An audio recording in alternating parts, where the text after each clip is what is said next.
Hey guys, welcome to a Dram of Diving. This week we are discussing calling dives, dives that should have been called, stories about those stories that dives we might have called that it was a damn good thing we did. As always, we appreciate everything you guys are doing and watching and helping us out. The hooded sweatshirts that everybody's been buying are here. There's a stack of them we posted on Facebook. We are shipping them all out. They're going out there. They are running out though, and we are not reprinting them, just so you know. But the glassware is still available. Glassware will always be available.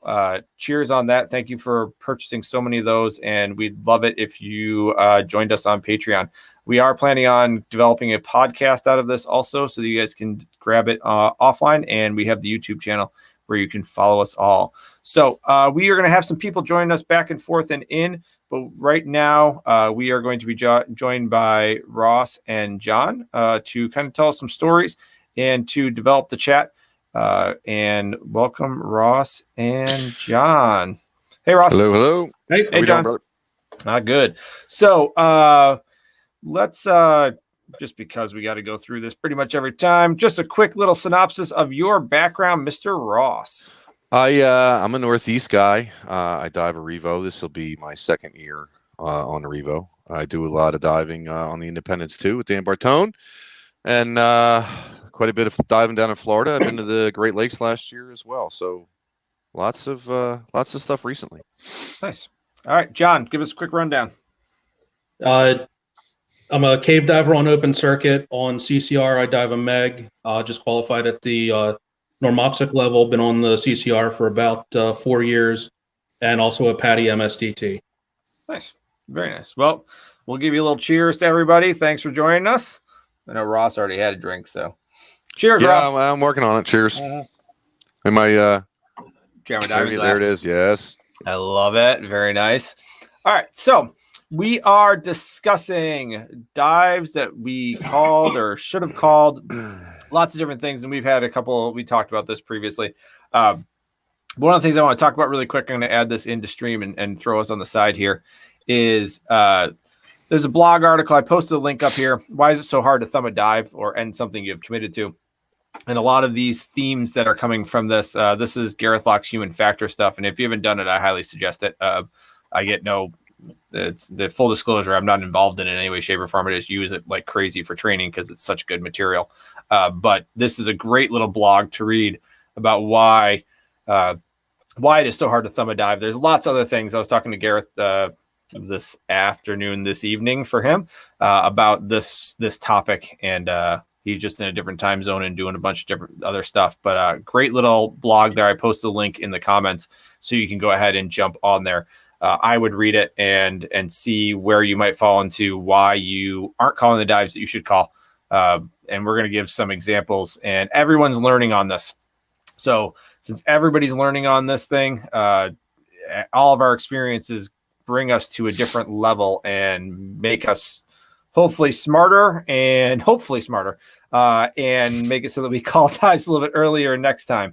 And we encourage people to call dives they're uncomfortable for and to notice the symbols a little bit earlier.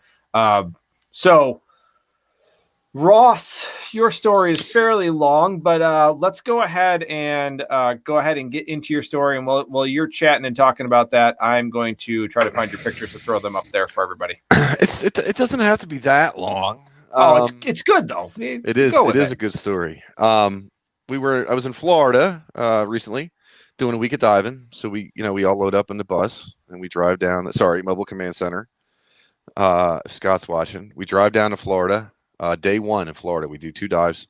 Day one, we're loading. We were using doubles for bank tanks. So I'm loading where we just got them filled or topped off our dry gas tanks. We're loading them back in the bus. I put a set against the wall. I shake it okay. I turn to get another set of tanks, and they fell over.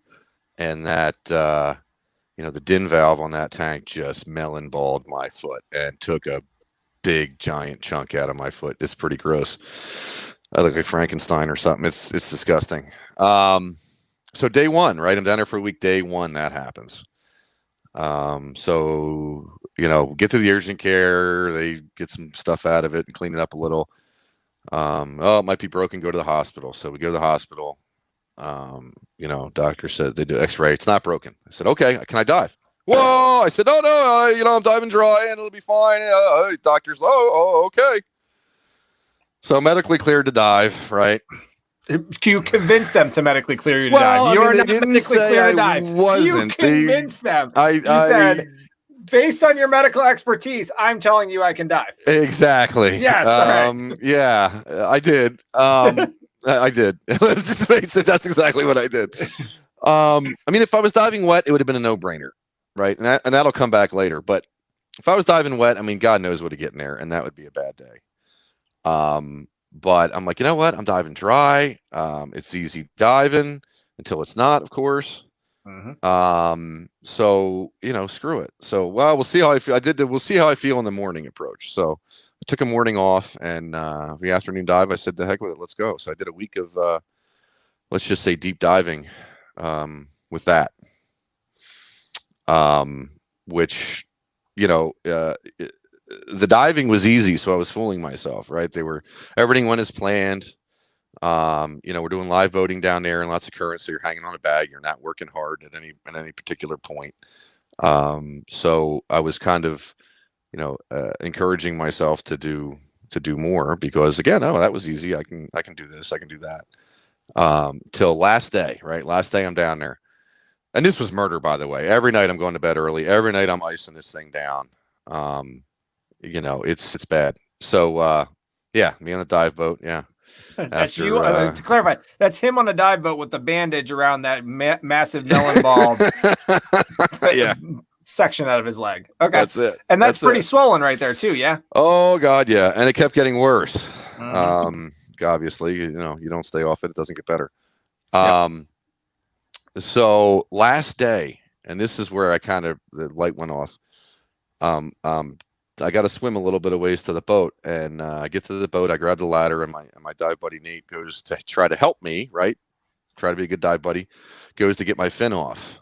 Well, just not thinking, he grabs my leg, literally like pokes his finger through the dry suit, like directly into that sucker. So now I let go of the ladder. I think I'm throwing my fin now. I'm hurting. I'm pissed off. The dive master jumps in, gets my fin, grabs a hold of me. I pull myself in. Not a huge thing in the end of the world, at the end of the day. But, I think I started thinking at that point, well, the dive goes well. It goes according to plan. It's not hard. Like it never, it shouldn't be. Right. But you never need backup gas until you need backup gas either. Right. Was I in a position to help somebody else if they needed it? Nope. Mm-hmm. It could have been a real problem getting back on the boat. It worked out, but it could have been, a real concern. And again, I got back on the boat. The real honest to God thing in my mind with that was if I suited flooded, God only knows what kind of infection I could have got from that nasty stuff. That's what I was going to say earlier on that. Like, yeah, thank God you're not driving wet. You're diving dry until it floods. Yeah, I think that was probably the real risk that was completely unnecessary. Was that one that would have had serious health consequences? As it is, I just half my foot's numb. But I could have, God knows, I could have lost it if that would have got infected. Yeah. So.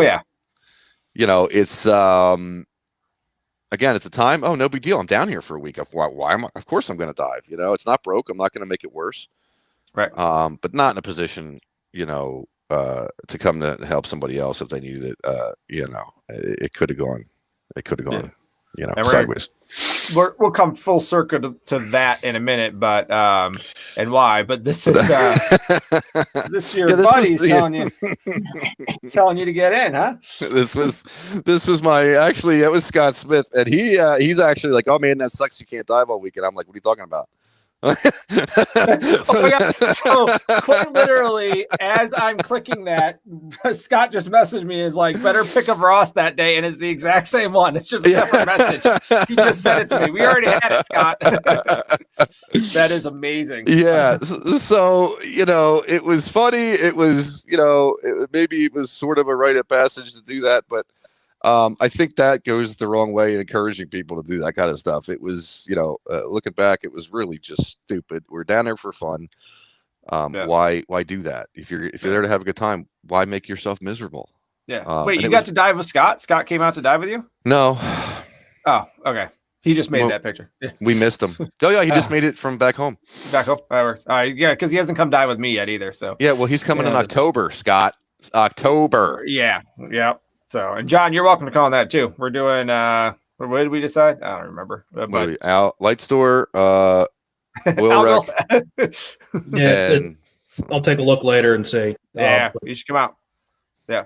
But anyway, so the way I'm going to run this thing is we're going to get back to some of the motivations and stuff after Ross and some of the stuff we talked about last night. Scott Smith's a snob. Yeah, we know Scott.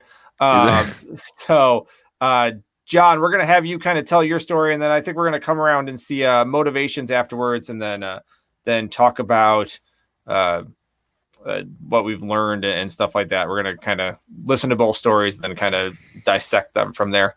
So go ahead, and why don't you go ahead and tell your story there, John? All right. So, well, I was down in Florida also. I'm coming out of Harrisburg, Pennsylvania. I was down there with a buddy of mine. We were doing our apprentice class, and it was our first day. We had, sat through the lecture, so that took a good bit of the morning, and then we drove over to Jenny. We did our first dive. Everything was good. We switch out tanks. We're going to do our second dive. We get in the water, and I've got a little bubbles coming out of my tank valve on my right post, diving open circuit at the time, back mount doubles. So we jump out, and the instructor, it's getting late in the day. The instructor's like, we can do 3 dives tomorrow, still meet everything, no worries, no rush. My buddy and I are both looking at each other, and we're going, I've got the parts in my Save a Dive kit. The valve's closed. We can take everything off, swap out the disc and the O-rings, and get back in, and off we go. And then we just have 2 dives to worry about for tomorrow. So, we look at each other and go, let's do it. So we swap it out, kind of, rushing through because we want to get into class. We've driven 1,000 miles to get there, the travel and everything, the excitement to do the class. We get in the water. Well, the shit show starts. We tie off, we're head in the ear. We were actually down the run. So we're coming in, go down the run, tie in at the ear. Bubble check obviously had passed at that point. Buddy check had passed. In we go, drop our bottles down at the sign when we tied in to the main line, follow the gold line in, off we go. Well, little do Todd and I realize that we're not communicating well as a team right now. We get in, and apprentice is starting navigation, so we're tying in. We're going to. I have to go look it up. I'm forgetting. Basically, we went in past Keyhole, turned right, and we're tying in there. We're going to go down the line, and then just head out and then come back. Well, I'm tying in, and all of a sudden I feel this little tug at my foot, and I can hear this gurr coming out of Rich's regulators. Little did I realize that my buoyancy was starting to get off. So I pop up, in we go, we go in, we do our dive, we finished it.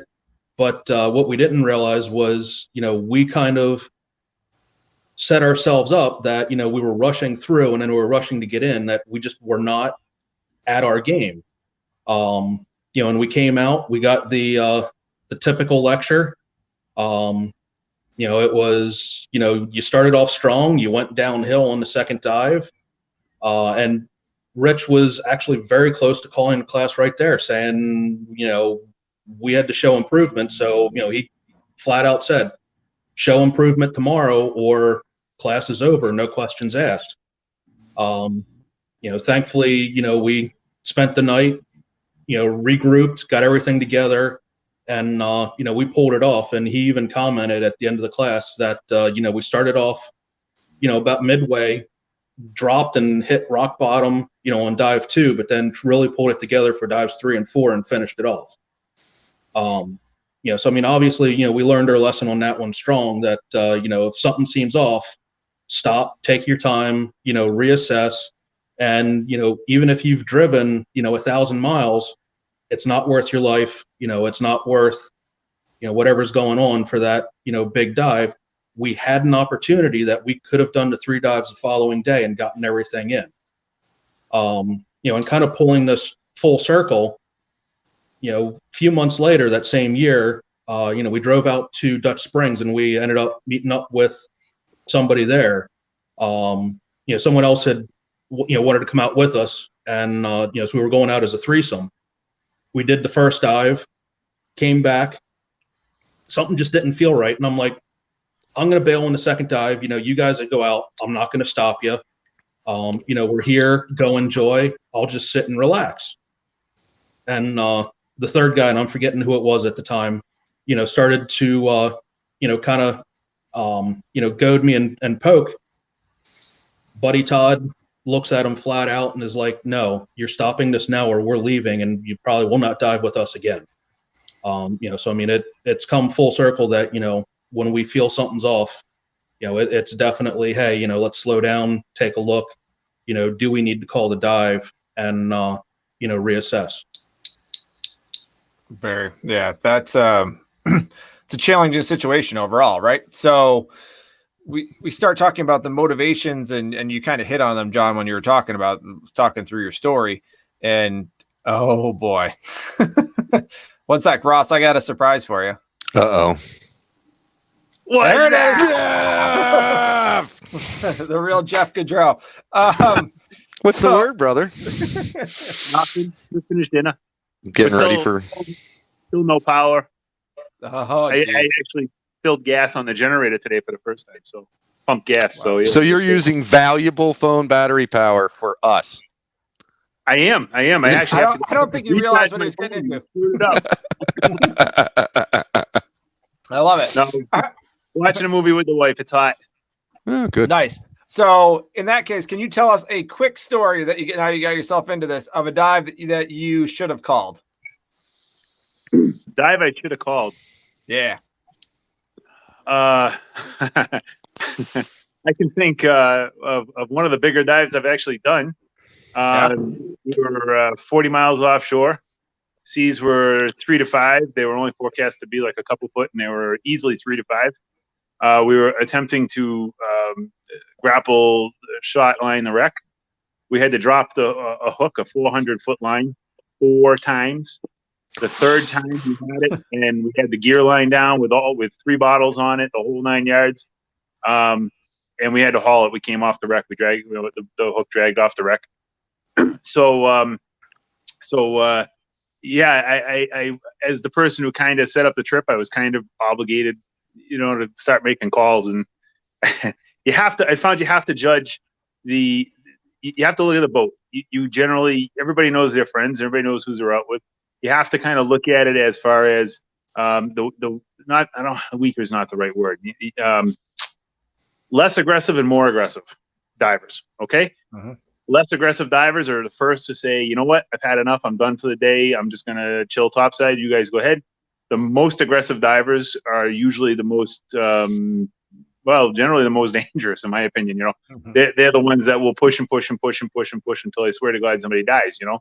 So, we finally got it hooked. We were 2.5 hours into trying to get a shot on this wreck in almost 400 feet of water, and we had 2 guys suited first to splash, and they had been suited for like an hour and change, and it was summertime. And it was fun. It was rough as hell, and we're looking to do a 3-hour dive on top of it, not knowing what the conditions are going to do. Long story short, we had a good dive, but I look at that as a day. I should not only have called it for myself, I should have forced calling it for the boat, and we should have just turned around, paid the charter fee, and been done with it. Everything went well. We actually did have a problem in the water, but everything worked out. It wasn't related to the conditions or anything, but not directly related, right? Not directly, but it could have been related to anything. It was related to a rebreather being set up in a hotel room the night before late. So it was, but it's a day. Right off the top of my head, it's a dive I look back on that we did that we probably shouldn't have done. And it's funny this comes up because we were just talking about it last weekend as a dive that we did. It went well and we probably shouldn't have done. So, you know, I've had a million dives I've called. I actually sat a dive out 3 weeks ago. We ran 50 miles offshore to look at some numbers and check the numbers, and they didn't pan out. So we came back inshore, dove a wreck in about I don't know, 8 miles from shore. Nice day. It was foggy. You guys know how fog kind of takes it out of you. I was tired. I didn't sleep well the night before. I got back into cell service range, and my phone was going ding, ding, ding, ding, ding, ding, ding with work stuff. It was a Friday, and I wasn't feeling it, and we got hooked into the wreck, and I says, you know what, guys, you guys all go have a good time. I'm just gonna sit up here and drive the boat, and I'll just hang with everybody. And it made diving more efficient because everybody, instead of having to wait for a second team. But sometimes you gotta know your limits, and they're different every day. They're not the same. I like the 3-strike rule, 3 problems, I'm out. I've done that a million times myself, but every day is different. Some days stuff's just going wrong and you feel good and you can gut through it. Other days, same conditions, same everything, you're just not up to it. You didn't sleep well, whatever, and you're just like, you know what, I'm done. I'm not diving today. And I have the utmost respect for somebody who calls a dive, particularly a big dive. It's one thing to call a dive, you're running, you lobster diving or you're diving, poling or something like that, right? But when you have a dive that you've worked towards for a long time, or somebody has worked towards for a long time, like a graduation dive on a trimix dive, or something that they really worked hard for, and they sit there and say, you know what, today is not my day. I have the utmost respect for somebody who does that. So yeah, I think that helps. And Jeff, whenever you need to jump back to the family or whatnot, or you're losing cell phone, feel free to jump in and out. However long you want to hang out, we appreciate it. So, but I think that's one of the big things, right? Is I was going to come to this later, but since Jeff brought it up, the respect when you start talking about and the dangerous diver and who the most dangerous one is, the new divers get scared and they're like, I don't know if I want to do this thing, and then you get the medium divers that are like, I'm going to dive everything, and they're like, how do I want to be a bigger, badder diver, and like. The way you're a bigger, badder diver is you call the damn dive is what you do. Like, I mean, we were talking, Ross and I were talking about it 2 nights ago of, the good divers are the ones that the way you earn respect is to call the dives and not just calling them to earn respect, but you look at the situation and you're like, you know what? Nah, this is for any reason. I called it it wasn't a wreck that I was jazzed to do, and my people were sick on the boat. The Delaware is awesome, and you missed it. I missed the Delaware. I know, and I was like, you know what? I'm just gonna crew the boat and help my people in the water and hold their hair back when they're puking when they get back. So, but yeah, that's huge. I mean, that's Ross. You want to add into that? I mean, we were talking about respect and Jeff kind of outlined it, but I think it's a lot harder to not do it in a lot of aspects. Now, I bail on a whole lot of second dives. It's not real often actually that I do dive number 2. I got a bunch of hardware in my back, and I'm capable of doing most things, but my stamina is not what it used to be. So I'll bail on a lot of second dives for that reason. Getting in and out of your suit, it's hot out. I mean, the hardest thing about diving is getting in and out of your gear. Yep. At least it should be the hardest, but you want that to be the hardest part. And some days a lot of days I'm just not feeling that second dive. On Dan's boat, a lot of the stuff, the rebreather stuff, which is kind of why a big reason for me to go to it. Big, one long dive, less stress, less deco stress, less stress getting dressed. That's what I was gonna say. Less physiologic stress. You get the physiologic stress no matter what. You don't really understand that. Like people don't think about that whole idea and the dehydration and getting in and out of the water. And there's a thought process of, we'll get back to this, but I paid for that second dive, so I need to take it. Or the rest of the boat's getting in, and I'm just gonna sit on this boat. Like, why would I just sit on this boat? I'm fine with it, but John, I had one of those. I was down a few years ago off North Carolina at Morehead City, and diving off Olympus. We're going out. We did our first dive. I was feeling a little nauseous, but I still got in, did it. Came up, and we're on our surface interval, and then we start getting ready for the second dive, and I'm just like, you know what? I'm not feeling it. I don't. I'm worried about getting back on the boat, being nauseous, getting back on the boat, wearing back mount doubles. It was just like, I'm here. I'm going to relax. We're going out the next day. Hopefully we'll have something good. But what really surprised, when everybody got in, boat crew came over to me, said, "Are you going in?" I said, "No, I'm just going to take it easy, not feeling good. I'd rather not push it on you guys to have to get me onto the boat." 3 minutes later, down walks George and says, "Thank you very much." George Purfoy, came down out of the wheelhouse, just to say thank you to me for, not putting his crew at risk. Mm-hmm. Well, that's the other part of it, right? You're not. I mean, a lot of people like to say, it's if I want to take a risk, or if I want to do this, or if I want to do that, that's my decision. If I want to risk, my life, that's my call. Well, it's not. I mean, everybody on that boat is going to have to A, help you, or B, come look for your body. Everybody on that boat. Mm-hmm. You're not just risking your own life when you do something stupid. Maybe you go somewhere you shouldn't have gone, or you go too far from the anchor line. You're not paying attention. You get lost. I mean, aside from just calling the dive, you're risking everybody on that boat is going to go look for you. Anybody that can get right back in the water is going to get back in the water instantly. Yeah, and you think that you're like, oh no, just leave me, I'll be fine. The stress of your friends thinking that maybe there was a possibility you're down there that they could have done something, and that's like when we end a code at the hospital, it's does anyone else have any thoughts of anything we could do? Because that is a major part of the psychology of it. Of just everybody think we've done everything we possibly can. Because if you think there's anything else we could possibly do, you are going to just eat yourself up over it, and that kind of plays into that whole thing of. Yeah, if you end up, that's Ashley was on here, but Ashley with the if only stuff, with losing her husband, it's if only we would have done something different, and you're thinking if only I would have gotten the water, it's a little bit different thing. But if I would have gotten, maybe we could have found them. Like especially if they come back with like gas in their tank or something, you're like, oh my god, that we could have. You're putting everybody into a situation where they're ready to go for you because they're your friends. It doesn't matter that you're the ass that said, I don't care. We're coming for you, and if we can. So that's risking your life. That's on you. But look around the boat. Are you willing to? I mean, I'll risk Jeff's life, but I don't know about anybody else's. It's all right. Meat truck divers are a dime a dozen. So. Any free corner. And then, I wish I had a more exciting story, and I'm glad I don't have a more exciting story. Yeah, no. But it's that's what I think about. I'm like, well, do I want to? No. The answer is no. Well, the near misses are the ones that lead us to realize how we should be doing. These are the stories that need to be told. Like, hey, I should have called this. I came back and I was lucky, but this cascaded. Like John, you were saying, you had a cascade of crap going on. So just cascaded down on you, and you should have called the dive. It cascaded.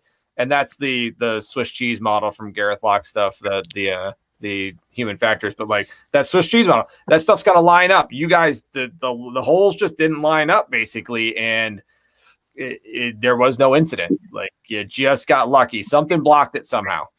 So we call that I've always called that the snowball effect. It's I've always kind of followed the rule of three. Three problems, and no matter what's going on, you call it, you bail, because little problems turn into big problems. You're hot. You're on the boat.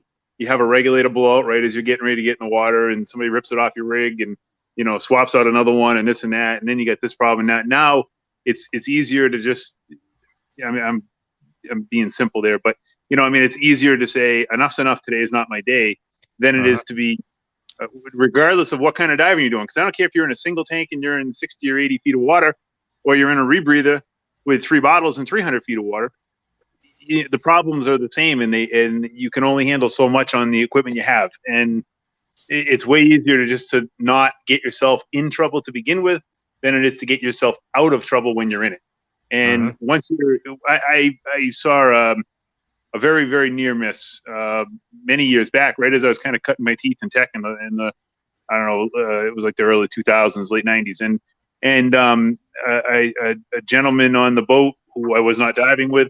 It was around, it was almost 200 feet. He was on air and got wrapped up diving solo and got wrapped up horribly in a gill net, and he shouldn't have been there to begin with. He was having a tough day, even though there's multiple reasons why he shouldn't have been there to begin with. But, he was having a tough day already, and he powered through it, and it ended up getting him caught. And then the first guy across him got caught in the net, and then my buddy and I happened to cross and were able to get them both cut out.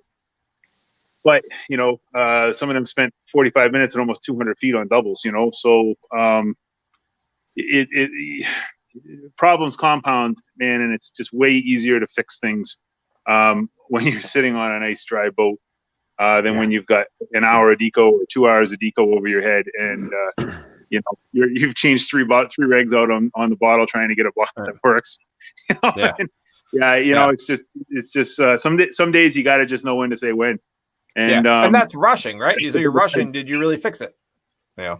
Well, that's it. So that's my experience with that. Is something goes on the boat. My worst case scenario for me personally, something goes on the boat. I'm geared. I'm ready to go. I'm like if I'm setting a hook on a wreck, I'm doing first in the water. I'm doing a tie-in, right? And I've got and I'm sitting there and then a reg. You bump a reg and it just starts and it won't stop. You shut. So somebody comes over. Now they've shut your gas off, or you've shut your gas off. Then you turn it back on. Now you turn it back off again. We got to change your rig out. They swap your rig out. You're getting hot. You're getting frustrated, and you miss things. And that is the worst case scenario to me. And is right before the dive having problem. And then it seems like on a boat, everybody has to jump in and help. It's not one guy. It's everybody's got. I know this. And they're reaching behind your rebreather to fix this. And if we pull this from here and put this hose now there. You've touched everything. 200 feet of water by myself to tie in. I mean, come on.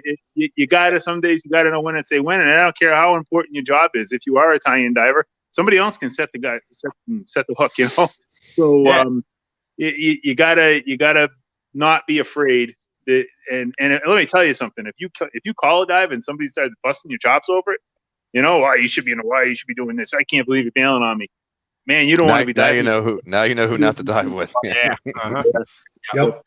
Yeah, hey guys, we hit on that earlier. I'm gonna boogie. I got to get back to my quality time with my wife, and you guys have a great week. And I'll be down Ross's way this weekend, down in Jersey. Yeah, I know. Good, you're stopping by on the way back. Sounds good. I'll have a beer for you. Man, we'll certainly get back Sunday. Don't sweat it, brother. Have fun. When am I seeing you on the Jodry? All right. What's that? When am I seeing you on the Jodry? I kind of like that idea about end of October there. Okay. Maybe I'll a couple of the guys and we can raise hell and have a good time. Come up on Friday and you do your thing on Saturday and then get some dives in. All right? Cool. All right. Let me know. Bye-bye. Have a good night, all right? All right. Thanks. I appreciate it. See you, brother. All right. So, back at it now that Jeff's came in and gave us his rundown there, which is some good stories. I had I don't know if I was borderline should have called it this past weekend. I guess the first dive I splashed and I got a free flow. I shut down the free flow and brought it back open and it worked fine. And then it ended up free flowing at depth again and it just wasn't going anywhere. And I ended up having to shut down. I knew I could feather it, but then you got stuff. I did get stuff. Yeah. So now it's like, well, the last one I was going to call, I ended up finding stuff. So maybe I shouldn't call this one. I guess. Well, I did half call it because on the way back up with my stuff, I could have gone for more stuff. But I did more stuff because I knew that I was like, you know what? I got enough stuff going on. You felt like you got away with it. Is what happened. A little bit. Yeah. So I know that feeling. Like, just get me out of here. I don't know. I don't know how I got here. Just get me out. Yep. Oh boy. There's Dennis.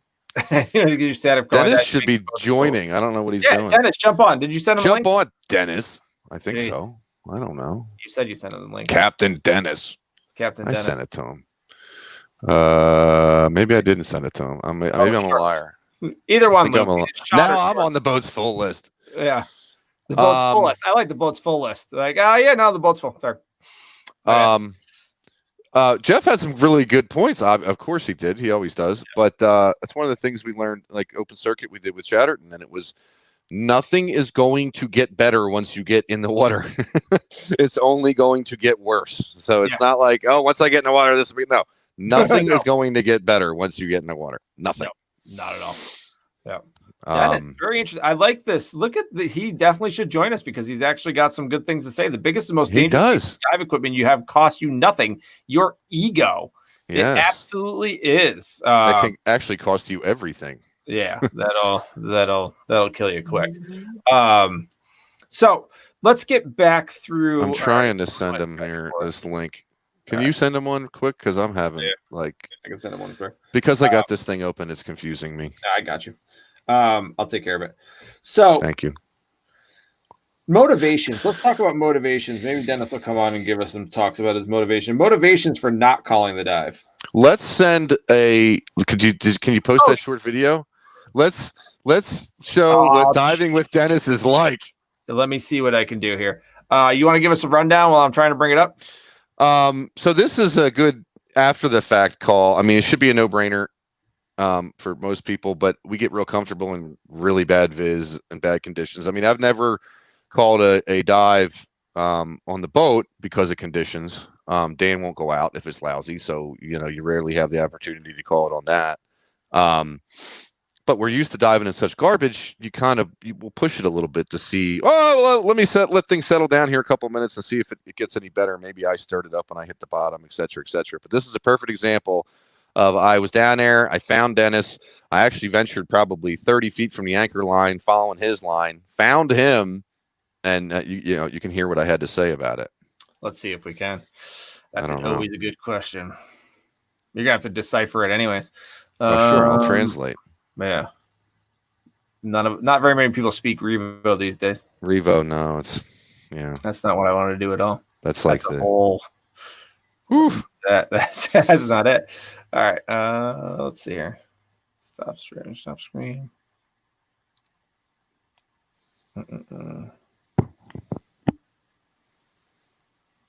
Facebook. There we go. Let's see. There it is. There it is. We'll see if we got any audio. You probably don't hear it. Oh, wait. You guys hear it? Yeah. Yep.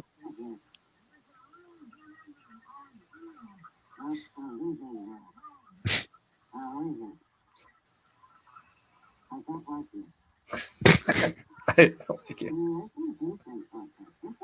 I'm leaving now. I don't like you. You make me do things like this. Nice. But I mean, that's what, 6 inches of his. Yeah, if you're lucky. I mean, that was my light. So those are the easy ones, right?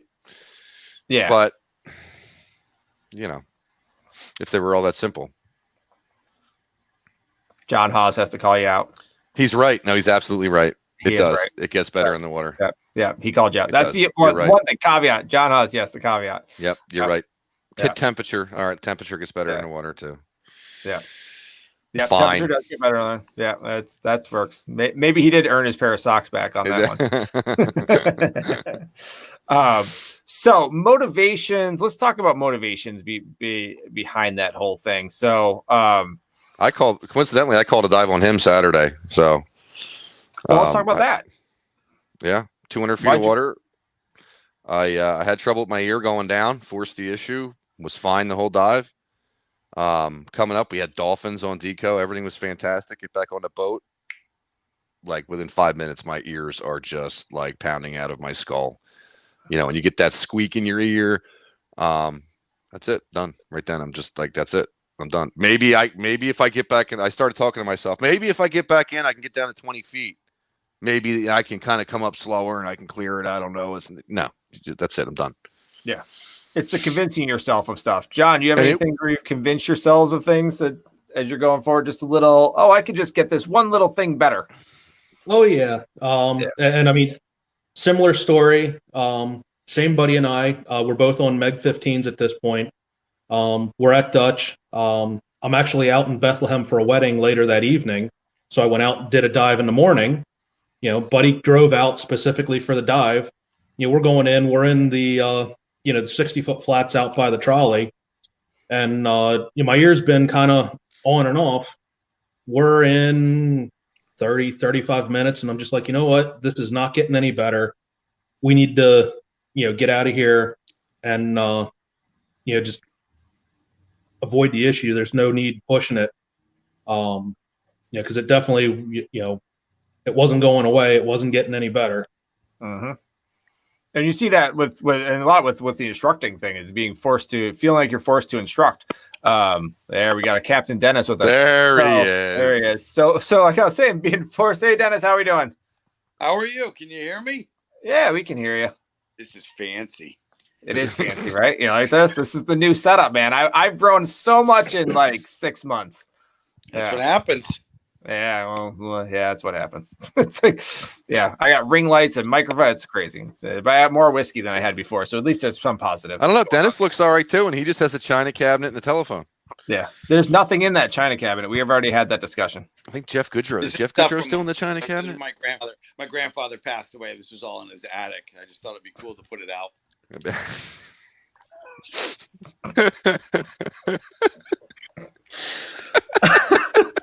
All right, so that's ridiculous. He's mad because you didn't think of it. That's how I imagine that you laughed at the message I sent you earlier, Ross. Yeah. Oh yeah, I laughed at that one. Yeah. I figured. All right, back on track. Dennis, Captain Dennis, of the Squalus Marine. What do you have any stories of dives you should have called? My guess is the Delaware. Most of them. I mean, for the most part, because now here's the thing: because I own my own boat, I don't have a problem calling dives. Yep. Because I can go out in a day or two. Like Mhm. I think the issue happens with people. I had a few instances. There was an airplane in the middle of the sound that I was trying to get to for years, and it was in the middle of the sound, and it was just a matter of timing. And I had another diver friend of mine, and we went out and I said, let's go take a peek.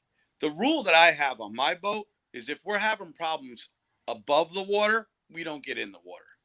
It's a really good indicator. So like if you're getting the crap kicked out of you and it's just a lumpy day and things aren't working and there's water, you don't get in the water. So we went there on one particular day. I had some additional surface help just because we were in the middle of the sound and there wasn't a lot of eyes up deck. So we got there and we scanned the wreck and it was underneath us. And I just, you get the vibe. You're just like, man, they don't need to do it. Mhm. And the guy that I was on the boat with was kind of bent out of shape. He's like, we should throw a grapple. And I'm like, no, it's not worth doing. And it's not going anywhere. It's been there. And the guy was kind of bent out of shape because it kind of skunked his whole day. Because, I mean, granted, I spent the fuel to go out 10 miles and with all the gear and everything, and then just, come back. But, and it's different, I guess, from a captain's perspective is, captains are really responsible for the, the care and the, the control of the boat and the crew.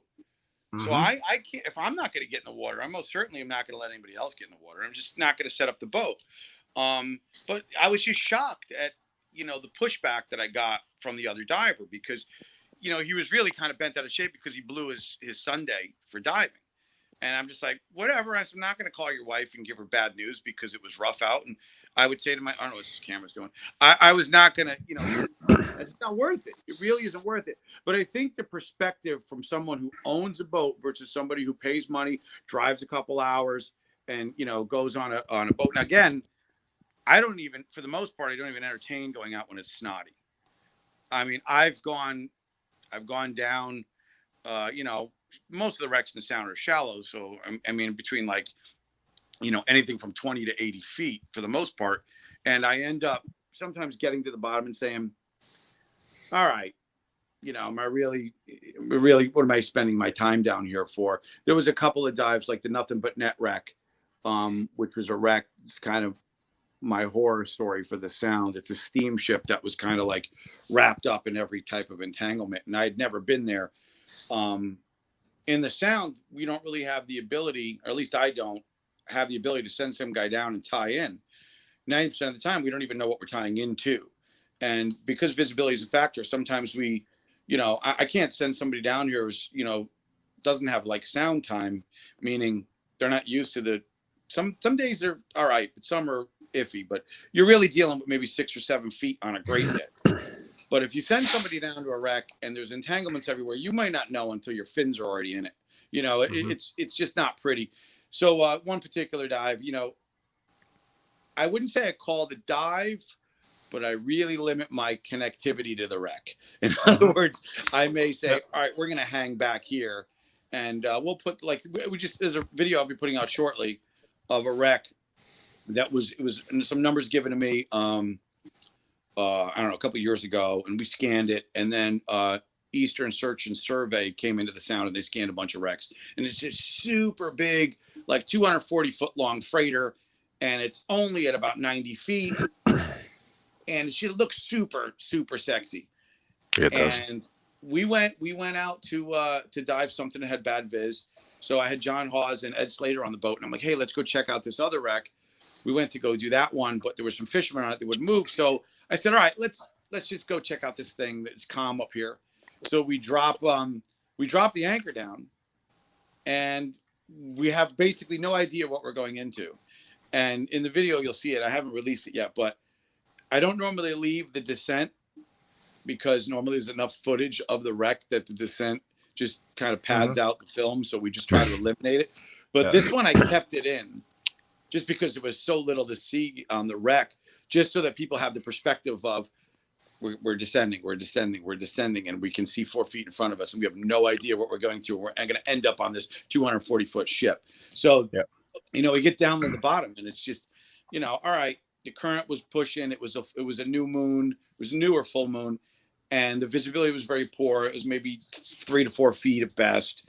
And, you know, you're in a skeletal rat maze. We dropped the anchor. We thought it went over the gunnel, and it more than likely went down into one of the holds. But it's just a matter of, because it's such low viz, you really have to decide, all right, I'll go over here. I'll poke my head about 6 feet this way, 6 feet that way. All right, it's time to go. So, you know, like I said, you know, the ego, and I think it's different. Again, if you have access to a boat or you go with a bunch of guys on a regular basis, you're more than likely going to go, it's not a big deal. But I think when people are going long distances, like if you travel, like some people even go down to Florida and they've got great conditions, but their equipment is a little iffy. And they just go, well, I flew all the way down here and now I'm out here. I got to at least try. And then you can run into trouble. So, you know, again, I'll talk all night. You know, I'm in sales. But those are just kind of my experiences. And it's not again, it's so not worth it for me, because if we get a day that it's like iffy, just don't go. It's just, it's not the end of the world. But I will tell you this, and I'm just kind of, you know, reiterating what I texted. If I bring you on the boat, on my boat, and I've heard horror stories, especially about people who are in public service, public safety type police and fire.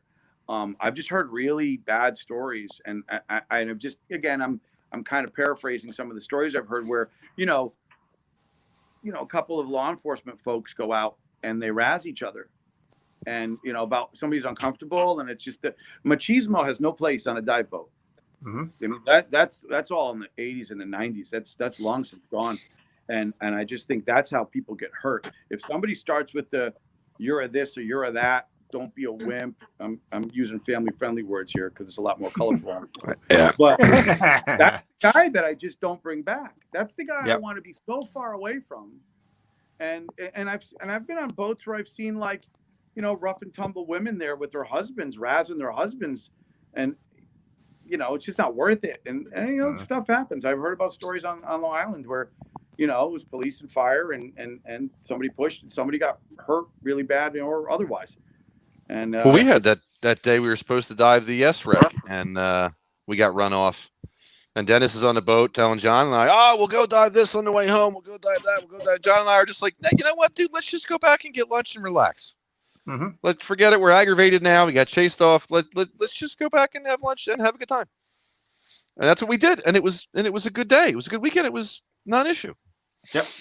I think that's what a lot of the motivation, like, we'll hopefully get into that in a minute. There's the motivation factors of, I paid, I went down there, I did all these things, and what's the alternative? Well, yeah, you lost whatever cash on the charter, You're and still hanging out with your buddies, having a Yeah. good time. Who cares? Yeah.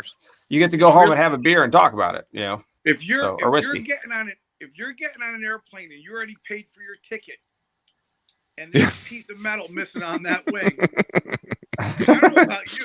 I'd rather be, a couple $100 shy here tomorrow. Yeah. I mean, Yeah. you're right. People do have that mentality, and they Yep. would be like, "Oh, I paid the money. Oh, I might as well Yeah. risk my life." Yeah, it's all the investments, and you talk to, especially people who, I see it with newer divers that are trying to figure out how to call their first dive type of thing, and this is part of where this thing kind of comes from. Is conversations I've had recently with a couple different people. Is that progression when you talk to them and you finally get them to have that clairvoyance of, the day before I didn't really feel right. Yeah, there it was. That's when you should have called it. But then, what did you say? That's one of the things I do, even with my open water students, is, impress upon the fact if something doesn't feel right, call it. We can always come back out another day. And I've had some students where, they just weren't feeling it. In fact, I did one side mount class, had the guy get, all suited up. We had tanks on him. We're in the water. We're getting ready to go do the first dive. And he goes, "You know what? I'm not feeling it." Yep. All right, cool. Can you get yourself out of the tanks or do you need a hand? We got him out, made sure he was okay, back up on, dripping on dry land. And we went off and did the dive. Yep. Yeah. We stress it a ton of call a dive anytime, any reason, no questions asked except for, are you okay? Do you need a drink? Basically, like, let's go out and just hang out, and there's no issue. Like, let's just go hang out. That's fine. We're good. That's an amazing plan. And just finding that cascade and those investments, right? It's like, John, you said the investment, you're invested by putting the time into setting up the gear. You're in the water. You've invested a financial and time commitment. You've invested all of these things to starting this dive. And I tell my students, same as you did, John, is like, we can stand in the water and call it. Fine with me. I got home early that day. We'll do it again the next day. We'll do it again another time. We'll go have a drink. We'll go hang out. We'll grab some food and talk about other dives. Like, and at least we get to do other dives at that point in time. If we really push it, we might not be able to. But I think it gets tough too.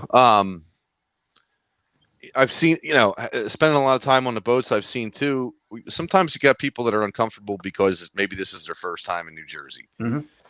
Yeah. And they've heard the horror stories, and the viz is going to be 6 inches, and it's terrible. And I've struggled a lot with, do you not necessarily push them, but do you encourage them? Say, hey, look, you know what? Get in the water, go down 6 feet, cool off, just look around, right? Yeah. So I struggle with that because you don't want them to go out there and they're nervous because it's New Jersey, and then they go home and they never come back. Yep. But how I struggle with, well, are they uncomfortable because of where they are? Are they uncomfortable because they're not feeling good? They shouldn't be doing the dive at all. I'm nobody. I'm no expert at all, but I try to talk to them and determine, hey, if you're seasick, like John said, if you can get comfortably in your gear, get in the water, that's going to get better. Mm-hmm. If you're uncomfortable about viz, just stick your head in the water. You don't like it, come back up. Yeah, that's every day in the training world, right? Like, I've got to take people every single day, and John, you're teaching too, of taking people and going, no, I got you. We're going to go a little more further forward. We're going to try something new. I'm going to show you how to do it. We're going to take you outside your comfort zone just a little bit so you can learn some things. And that's how you learn stuff, right?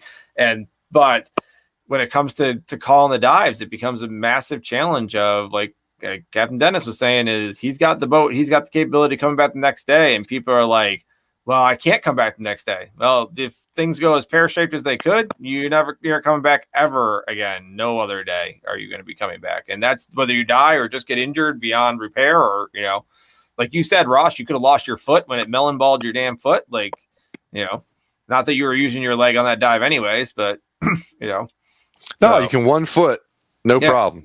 Yeah. You can You- just. you I back- wasn't. It wasn't that I couldn't use it. It was in reserve, just in case. Do you use one as like a rudder while you're trying to kick the other one so you don't swim in circles? Like, how Well, do you do swim. that? You have to do just a floppy flutter with one leg at that point. You can't do a frog yet. Or you I've go in seen you do the circles, floppy so flutter before. You got to do the floppy flutter. Nice. That's too funny. Dennis is shaking his head. I don't Yeah, know. he's like, I don't even want to be involved in this conversation Yeah, anymore. there's a The- Jason. I'll send you some incredible memes when Ross. No, I mean, it is top shelf. Oh, he has. I sent him one. I'm Oh. top shelf. I sent him one. He has one when doubles attack. Yeah, I've got that one. Yeah, I picked and choose some of what we could have. Yeah.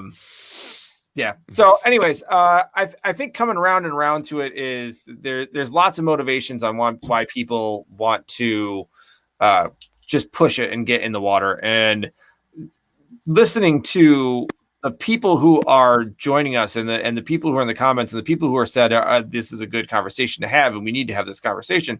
When you talk to those people, the people that you know maybe not any of us here that people look up to.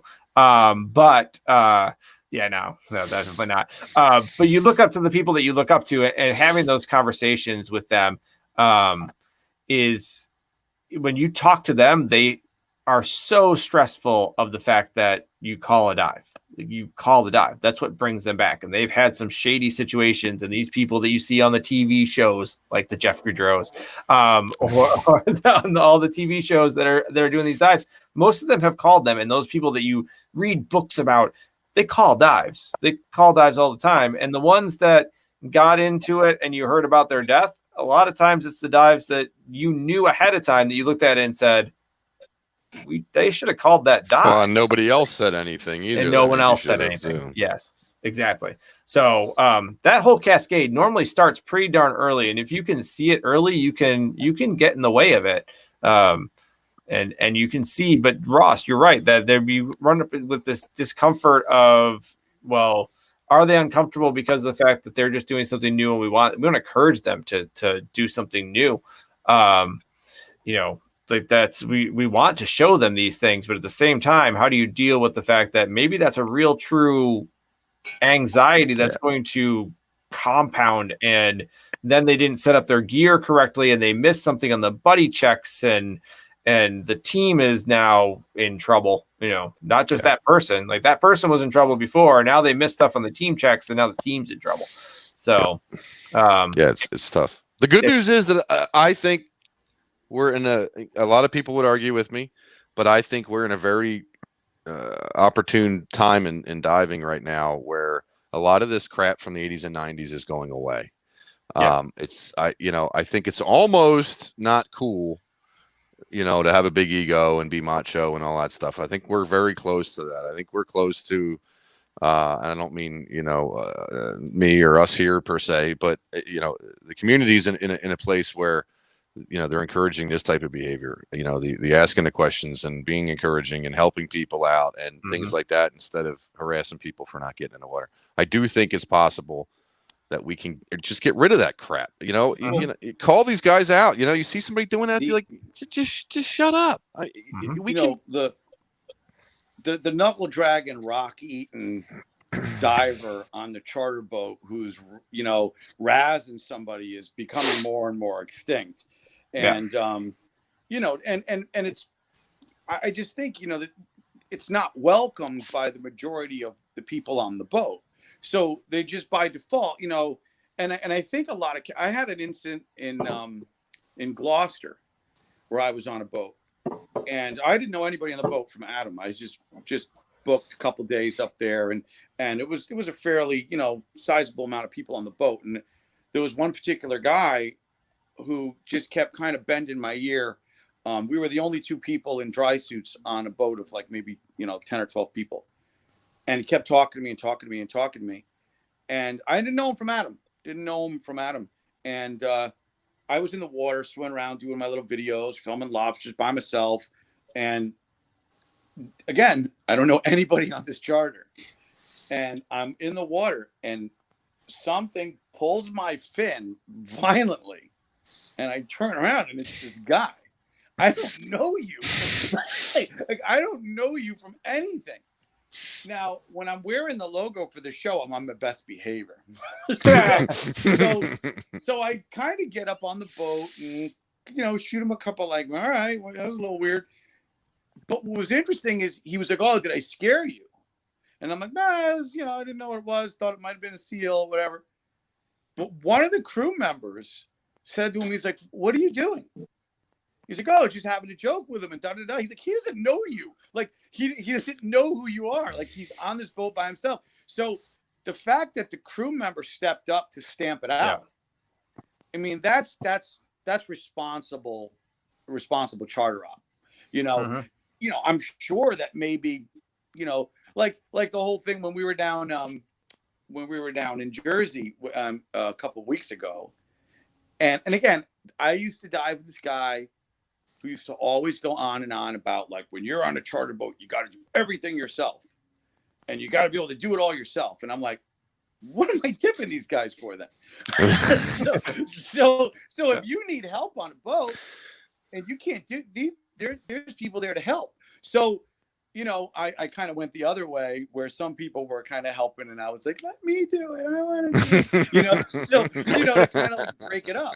But, it's just, I think the machismo is pretty much gone. I think there's a lot more jocularity on the vessels nowadays. And people kind of poke fun at the machismo. It's just somewhat passe at this stage of the game. So, which is excellent. That's a great mentality that we're starting to foster, which is excellent. That, call dive, you need to call dive. We'll help you and that's one of the conversations Ross and I had the other night about helping each other. And, there's merits to being able to do it by yourself and know where the equipment is and everything like that. But at the same time, as much as that is, I have Dana. Yeah. Dana knows one of my legs is busted up from running in high school and college. And Dana knows that he needs to basically put my fin on at that point in time on his boat because there's no way I'm getting my right fin on. It's not happening. It's just, it's a crew. Yeah. I've been on a couple of dives. We were doing the JB King up your way. So we're in open circuit. We've got our main tanks. We've got, 2 deco tanks, and, we're sitting on a boat trying to get up. There's no way we're getting up, so we've got, 2 people helping each of the tech divers up. Thankfully, they dropped the tech divers first and then dropped the recreational divers. It was recreational divers that were helping, make sure we were up, and then walking safely back so that we could, jump off the boat. But it's a team effort to get in the water, and especially in my side mount classes, but all of my classes, hey, try and do it yourself first. If not, ask your team for help. Yeah, that's what they're for. Yeah, because you're just delaying the team. This is a conversation I want to have on another one of these, and that's the plan is. But we'll preface it of, I talk about the fact that a lot of the big people, again, you look up to, the people that come back with like all the goods and blah blah blah. I'm pretty sure, Ross, you get your bailout pulled off you as you're walking up on the boat, right? Yeah. Yeah, that's too dangerous. I mean, you're trying to walk back to your seat. Those guys, the guys on the Indy are on top of it, man. The second they see you struggle for a second, they're already there. They're already helping. Yeah. And that's what I tell my new divers getting on there. I'm like, the guys that you and all that are like all the equipment that you have and everything like that. You're sitting here trying to put your damn stuff on by yourself, and they're going, put it on me, please. Like, go ahead. That goes there. I could get it, but it's a little bit tough. It's hot out. Can you just get it for me? Yeah. Like, I could get it, but it's going to take me too much time, and it's freaking hot out here. And I want to get in the water. Clip that. Couple weeks ago, we were waiting to jump on something in the mud hole, and we're sitting out in the sun just baking. And Danny Martinez comes up with the hose and sticks it inside my hood and pulls the trigger. And I'm like, I didn't even know you could do that. It was like instantly better. Yeah. Never thought of that one. Stick the hose in your hood, and you just, filled us up your hood with cool. Just all that little dumb stuff that the guys they're there to help. They want to help. Just open your mouth. Don't be shy. I don't spray the hose out first before you spray it in the hood, because it could be hot water laying in there. Yeah, be careful on that one. So I don't think anybody would give somebody a hard time for asking for help. And there's nothing worse. There are some people. Well, I mean, there's nothing worse than sitting on a boat in a chop and watching Yeah. somebody try to navigate with all their gear to the ladder. And I'm Yep. just going, oh my God, they're going to smash their teeth into 1,000 Yep. pieces. Well, that's they're it. doing it, you know, Mhm. if you have the help, take the help. That's it. You go to Dutch, you spend your life in Dutch, and boy, I got my picnic table. I can walk 6 bottles down and all my gear, no problem. You do it on a boat. Just walk from one end of the boat with nothing on to the other and some of this stuff. Yeah. It's wet. That's it. It's a totally different ball game. I just sit in the lawn chairs. Yeah. Tommy Bahama chairs. And Yeah, Tommy chill Bahama out. chairs, just sit down there. I mean, Yeah. you know, it's cool. I'm not trying to bag in any place in particular, and it's cool to train and train and train and train and train and train. But if you never go out into the ocean, it's like, you know, people, oh, I want to climb. I'm a climber, but you only do like the gym wall. Yeah. You know, it's just, you know, it's, you know, I mean, I don't know. I just, Oh, you said it now. Just Yeah. go with it. You basically said that I'm not a diver because I basically do all my diving up in the St. Lawrence and in the freshwaters of the Great I'm Lakes. not talking That's to what the I same heard. person. That's what I heard too, because he said ocean, right? That's No, all I'm he not said. bagging on. I'm just talking about like, how do I phrase it? Organic. No, the river is a different Enclosed animal. I'm saying spaces. that I'm referring to organically created swimming pools. Yes. Ah, there you there it is. go. Very I nice. like it. Beautiful. So, you know, I mean, again, if you know, I mean, I was going off into the rabbit hole here, but well, I don't want to stay. I'll stay on topic. All right, we'll come back to that topic again. We will come back to that whole thing of being able to take care of yourself and training and all that. That's definitely a topic. I think in 2 weeks I got something. I think in 4 weeks that's the next thing I really want to do is talk about that once I look at the schedule. So, trying to figure that whole thing out, but I appreciate it. So, we're gonna go with closing thoughts because we're right at an hour. And last 2 weeks ago we did 2 hours, and I did plan for like 45 minutes, and that's apparently I need to start planning for an hour, but then it'll be 2 hours, so I'm gonna plan for That's 45 true. from here on out. There you go. Remember when you said, Ross, how are we gonna get past 20 minutes earlier? Yeah, I'm like, oh Yeah. man, I can't talk for more than 10 minutes. Yeah, Dennis exactly. to the rescue. Yeah. Closing thoughts, Mr. Ross. Closing thoughts. Just don't be stupid. Again, don't think past getting in the water. Try to think past. You know, it's not as simple as, well, can I get in the water? It's, you know, what are you really risking? Are you risking yourself? Are you risking the crew on the boat? Can you get out of the water when you're done? I mean, that's a big light for me. Oh, well, I could do the dive. I never thought about if I had a problem getting out. So, you know, just try to see it start to finish and determine if you can do it. Don't just think about, whatever, I got to push through and get in the water, because it's not going to get better. Nice. Closing thoughts, Mr. John Cheeseman. You know, we kind of hit on it earlier, but you know, rule number one, you know, we always say in open water classes is keep breathing, but we also need to reiterate that any diver can call any dive at any time for any reason without question. You know, with the caveat that if somebody questions you, you don't have to dive with them.